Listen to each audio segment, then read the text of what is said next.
Hello everyone, welcome back on my YouTube channel. Student, आज के session में हम डिस्कस करेंगे वाइल्ड लाइफ प्रोटेक्शन एक्ट 1972। ठीक है। In the previous video lecture we have cover the topic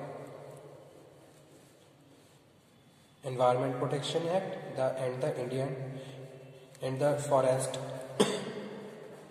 protection act, वो हमने डिस्कस किया था, यानी कि इंडियन फॉरेस्ट एक्ट 1972 हमने अपने प्रीवियस वीडियो लेक्चर में डिस्कस किया था, जिसमें हमने बात करी थी ऑब्जेक्टिव ऑफ द एक्ट, और उसके बाद इम्पॉर्टेंट डेफिनेशंस हमने डिस्कस करी थी, और उसके बाद हमने डिस्कस किया था power of the forest officers. ठीक है।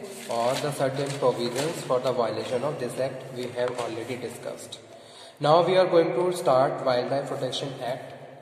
तो स्टार्ट करते हैं। सबसे पहले ऑब्जेक्टिव, क्यों ये एक्ट बनाया गया, क्या इसके पीछे सर्टेन ऑब्जेक्टिव्स थे। तो सबसे पहले स्टूडेंट हम बात कर रहे हैं objective of this act, protection, maintenance and life supporting system. ठीक है।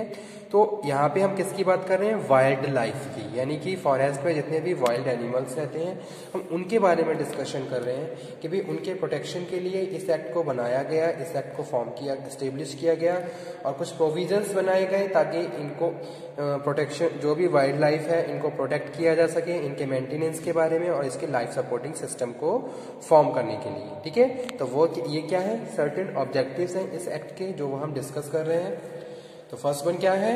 प्रोटेक्शन। सबसे पहले हम बात कर रहे हैं किसकी? प्रोटेक्शन की, यानी कि प्रोटेक्शन फॉर वाइल्ड एनिमल्स। तो जैसे कि एग्जांपल के तौर पे यहाँ पे मैं कोट करता हूँ कि अगर हम बात करें अपने इंडिया की, तो इंडिया में क्या है, टाइगर्स की पहले क्या हो गई है, बहुत ज़्यादा कमी हो गई है।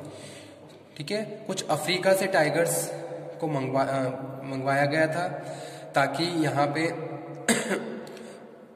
टाइगर्स को हम अपने इंडिया में उनके प्रोटेक्शन के, उनके मेंटेनेंस की और लाइफ सपोर्टिंग सिस्टम को फॉलो कर सकें।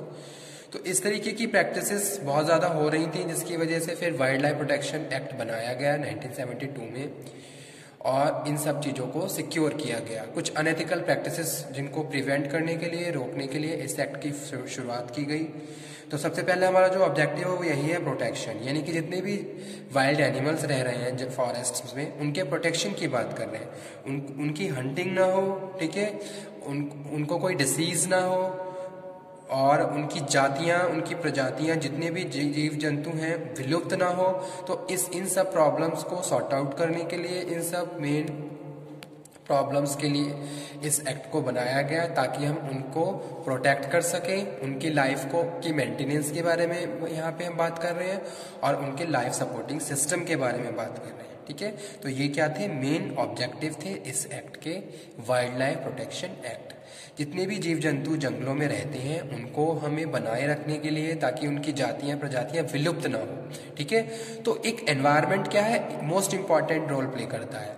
कहाँ कौन किस टाइप के एनवायरनमेंट है और वहाँ किस तरीके के जीव जंतु रह सकते हैं। तो देखा होगा, हम अगर अपनी ही बात करते हैं तो हमारे चारों तरफ जो भी एटमॉस्फेयर है वो हमें इन्फ्लुएंस करता है। ठीक है।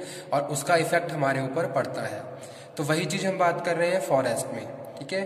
फॉरेस्ट में अलग अलग जगहों पे बहुत सारे अलग अलग फॉरेस्ट हैं, और वहाँ के एटमॉस्फेयर के हिसाब से वहाँ जीव जंतु निवास करते हैं, और उनका ग्रोथ, उनका डेवलपमेंट, उनका लाइफ सपोर्टिंग सिस्टम फॉलो होता है। ठीक है। तो वो चीज़ यहाँ पे हम बात कर रहे हैं वाइल्ड लाइफ प्रोटेक्शन एक्ट में। उसके बाद डेफिनेशंस वाइल्ड लाइफ की और हंटिंग की। अपॉइंटमेंट्स में हम बात कर रहे हैं directors, assistant directors, executives, assistant, warden और वर्कर्स। ठीक है। उसके बाद फोर्थ नंबर पे हम डिस्कस करेंगे ड्यूटीज। ठीक है। तो ऑब्जेक्टिव्स में यहाँ पे हम बात कर रहे हैं, according to section 1 of this act the main objective of wild life protection act are to ensure a continuous protection of wildlife. ठीक है। तो पहला ऑब्जेक्टिव क्या है? To ensure continuous protection of wildlife, यानी कि wildlife के protection की कंटिन्यूअसली हम यहाँ पे बात कर रहे हैं, जो कि हमारा फर्स्ट ऑब्जेक्टिव है। Second one is to maintain essential ecological process. Okay. और थर्ड है to maintain life supporting system by this act. तो जैसे जैसे हमारा एनवायरमेंटल चेंजेस होते हैं उसका इफेक्ट सराउंडिंग्स पे भी पड़ता है, वहाँ के जीव जंतुओं पे भी पड़ता है, पे भी पड़ता है। For that's why third one is to maintain life supporting system by this act. Second one is definitions. First definition is wildlife. Wildlife has been defined include any animal, bee, butterfly, fish, fly, etc. तो ये सब जितने भी जंगल में जीव जंतु निवास कर रहे हैं they are included in wildlife. Okay, जंगली जीव जंतु। सेकेंड वन है hunting. Hunting means the capture, kill, poison any wild animal. अगर हम किसी भी वाइल्ड एनिमल को मार रहे हैं, उसको कैप्चर किल कर रहे हैं, ठीक है, तो वो हंटिंग में आता है। और ट्राइंग टू डू सो, इस तरह की कोई प्रैक्टिस, जैसे कि सपोज कुछ आपने कुछ पॉइजन किसी को दिया या इस तरीके की प्रैक्टिसेस भी कभी कभी देखने को मिल जाती हैं। तो इन सब के प्रिवेंशन के लिए इस एक्ट को बनाया गया है। तो वही यहाँ पे हम बात कर रहे हैं वाइल्ड लाइफ की डेफिनेशंस में। Hunting means the capture, kill, poison any animal और trying to do so, to injury or destroy, to take away the part of the such animal, damaging, disturbing the nest of the wild birds। तो ये सारी चीज़ें किस में आती हैं? Hunting में आती हैं। जैसे आप जंगलों में जीव जंतु रहते हैं और उन्होंने अपने अपने घर बनाए हुए हैं, अगर आप उनके घरों को बिगाड़ रहे हो, उनके घरों को तोड़ रहे हो, तो ये सारी चीज़ें क्या है? अनएथिकल प्रैक्टिसेस हैं, वायलेशन ऑफ द प्रोविजंस है, ठीक है। Detail about this act: appointment of the director, chief wildlife warden and other officers. According to section 3 of this act, the central government may appoint। ठीक है, तो जो appointments हैं किसके द्वारा करी जाती है? सेंट्रल गवर्नमेंट के द्वारा करी जाती है। जहां हम बात कर रहे हैं अपॉइंटमेंट ऑफ डायरेक्टर्स की, यानी कि डायरेक्टर्स को अपॉइंट किया जाता है, चीफ वाइल्ड लाइफ वार्डन को अपॉइंट किया जाता है, और अदर ऑफिसर्स जो कि अपनी सर्टेन जो प्रोविजंस हैं उनको फॉलो करते हैं, ठीक है। कुछ सर्टेन प्रोविजंस हैं, कुछ ड्यूटीज़ हैं, रिस्पॉन्सिबिलिटीज़ हैं जो असाइन की गई हैं ऑफिसर्स को, वार्डन्स को और अदर स्टाफ्स को, जो अपने हिसाब से अपनी ड्यूटीज़ को फॉलो करते हैं, अपने फंक्शंस को परफॉर्म करते हैं, ठीक है। तो वो यहाँ पे हम बात कर रहे हैं। आफ्टर दैट नेक्स्ट वन यहाँ पे है a director of wild life preservation, ठीक है। वाइल्ड लाइफ को प्रिजर्व करने के लिए एक डायरेक्टर को अपॉइंट किया जाता है। सेकंड है असिस्टेंट डायरेक्टर, एक उसका असिस्टेंट होता है जो उसको असिस्ट करता है। Assistant director of wild life preservation, other required officers and employees, ठीक है, जो कि वेरियस फंक्शंस को परफॉर्म करते हैं जो कि इस एक्ट के द्वारा बनाए गए हैं। Under section 4 of this act, state government में appoint a chief wild life warden, ठीक है। स्टेट गवर्नमेंट का भी अपना एक रोल है वाइल्ड लाइफ प्रोटेक्शन एक्ट में, जहां चीफ वाइल्ड लाइफ वार्डन को स्टेट गवर्नमेंट के द्वारा अपॉइंट किया जाता है। वाइल्ड लाइफ वार्डन और other required officers and employees. After that, next one is constitution of wildlife advisory board. The minister in charge of forest. The chairman will be represented by the secretary of state government. 2 members of the state legislatures. The forest officer of the state forest department. Chief wildlife warden. Duties of wildlife advisory. क्या क्या duties होती हैं wildlife advisory की? According to section 8 of this act, selection of area to be declared as a national park and close areas, ठीक है। तो ऐसे area को सिलेक्ट करना कि भाई कौन सा नेशनल पार्क है और कौन सा क्लोज एरिया है, ये सारी duties wild life advisory board के द्वारा डिक्लेयर करी जाती हैं। They are discussing to each other, they discuss to each other and formulate any plan and declare about the certain information. Second है formulation of policy for protection and conservation of wildlife, specify plants. Third है measure to be taken for the harmony in need to the forest protection and conservation. Okay, now next one is prohibition of hunting and dealing with animals. So first one is license. According to section 9 of the number of persons shall hunt any wild animal. No person shall hunt. Sorry, ठीक है। Licence यहाँ पे क्या है? Licence पे यहाँ पे हम बात कर रहे हैं अकॉर्डिंग टू सेक्शन 9, कोई भी no person shall hunt any wild animal except provided under section 10, 11 और 12।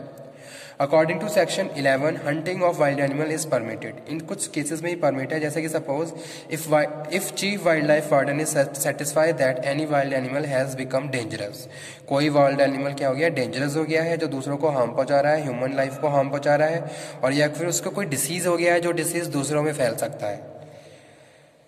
ठीक है। तो अगर इस तरीके की कोई प्रैक्टिस सामने आती है तो उस केस में जो कि हंटिंग है that is permit, okay, and come under section 11 of the wild life protection act. Okay, second हम बात कर रहे हैं एनी वाइल्ड एनिमल किल्ड और bounded in defence of any person shall be government property, या फिर किसी भी वाइल्ड एनिमल को कोई गवर्नमेंट प्रॉपर्टी में वो क्या हो गया, मारा गया है या फिर उसको कोई घायल हो गया है, तो उस केस में भी उसको पकड़ा जा सकता है। ठीक है, तो वहां पे भी ये प्रोविजन है। According to section 12 chief wild life warden by an order in writing stating the reason. ठीक है, जो चीफ वाइल्ड लाइफ होती है उसको ऑर्डर देना होता है, कुछ रिटर्न फॉर्मेलिटीज पूरी करनी होती हैं, and allowing him to hunt any wild animal specify in such permit for the purpose of education, या फिर कोई एजुकेशन का पर्पस है, scientific research and development, research and management का काम है, कलेक्शन ऑफ स्पेसिमेंस का काम है, या फिर for the manufacture of life saving drugs. तो उस केस में कुछ परमिशन दी गई है, कुछ रिलैक्सेशन दिए गए हैं according to wild life protection act, तो वो हम डिस्कस कर रहे हैं जो कि सेक्शन 12 का पार्ट है। ठीक है, तो याद रखिए hunting permitted in section under section 11 in certain cases, and next one is according to section 12। ठीक है, सेक्शन 12 में हम बात कर रहे हैं permission for the education purpose, scientific research and development and management, collection of specimens for the manufacture of life saving drugs. These are the reasons where it is release. ठीक है, otherwise in every case prohibition hunting is prohibited. Okay, so this is all about wildlife protection act.